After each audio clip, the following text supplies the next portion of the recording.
নমস্কার সকলকে। আঁকিঝুঁকির এই ছোট্ট ইউটিউব চ্যানেলে আপনাদের সকলকে স্বাগত জানাই। বাড়ির বাগানে হয়েছিল অনেক পান পাতা, তাই এখন তো পান পাতায় আঁকিঝুঁকি হয়েই থাকে। আর আমি এইভাবে কোনোদিন পান পাতা এর আগে আঁকিনি, তাই আমার কাছে এটা ভীষণই নতুন একটা জিনিস। তাই যেমন ভাবা তেমন কাজ আর কি। বসে পড়লাম পান পাতা নিয়ে, সাথে রং তুলি, ব্যাস আর কি চাই।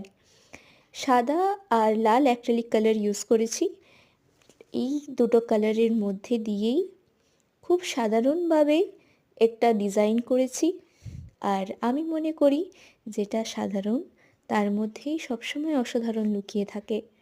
আর সেই কারণেই খুব সাধারণভাবেই এটাকে আমি প্রেজেন্ট করার চেষ্টা করেছি। তাই ভুল ত্রুটি হলে আমাকে ক্ষমা করে দেবেন, কারণ এটা আমার প্রথমবারের চেষ্টার ফলাফল। আশা করি আপনাদের ভালো লাগবে।